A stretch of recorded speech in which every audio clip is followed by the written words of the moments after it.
She yelled at him, "Don't follow me!" But only minutes later, that same man would risk his life to save hers.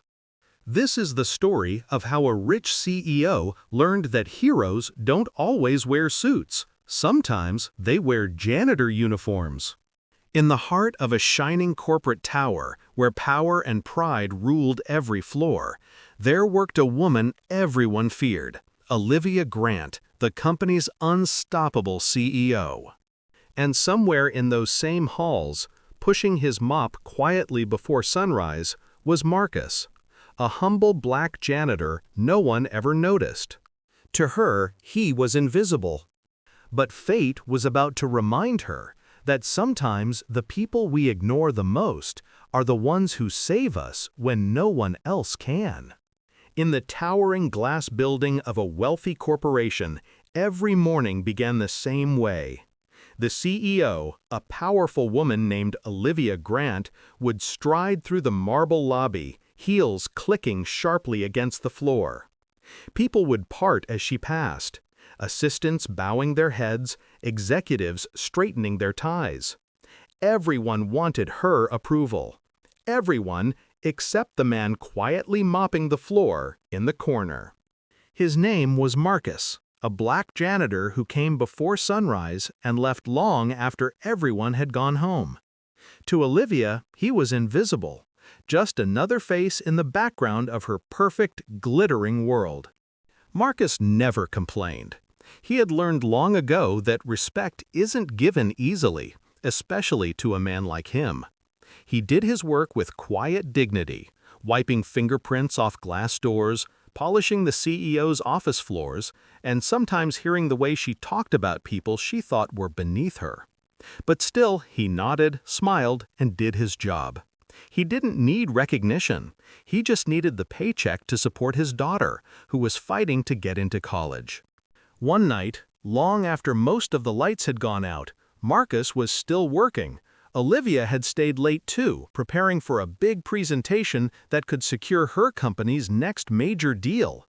The storm outside was raging, wind howling, rain lashing against the windows. As the thunder rolled, the building suddenly went dark. Power outage. Silence filled the halls, broken only by the beeping of emergency lights.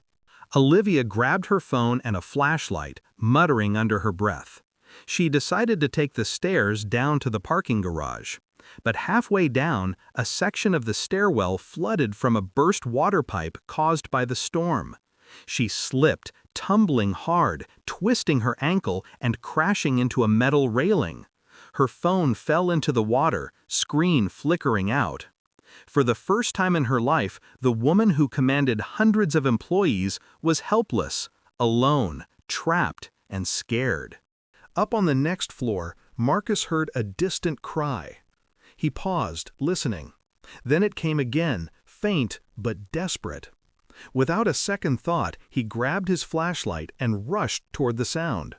When he reached the stairwell, he saw her, the same woman who barely looked at him every day, now clutching her ankle, her face pale with fear.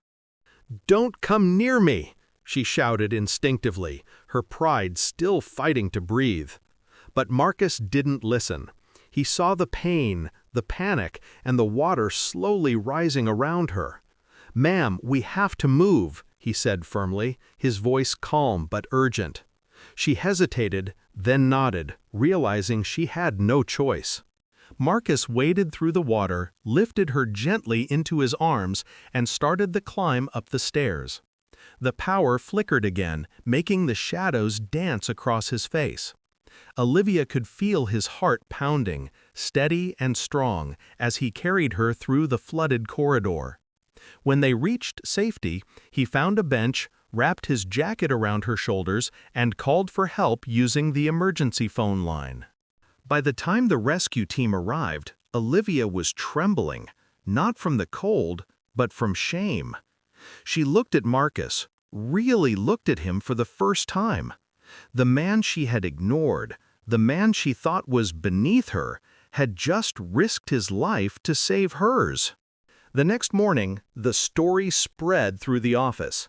The CEO had been rescued by the janitor. People whispered, amazed.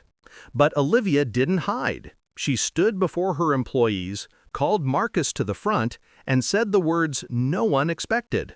Last night, I learned that titles mean nothing without humanity. Marcus reminded me what true strength looks like. From that day on, Marcus wasn't just a janitor. He became a symbol of humility, courage, and the quiet power of those who go unseen. And Olivia never walked past him again without saying, "Good morning, Marcus." Because sometimes the people we overlook the most are the ones who end up saving our lives. The next morning, she didn't walk past him. She walked toward him. For the first time, she saw the man who'd always been there, quietly carrying dignity the world refused to see. Sometimes life teaches us the hardest lessons in the darkest moments. And sometimes the real heroes are the ones no one ever claps for.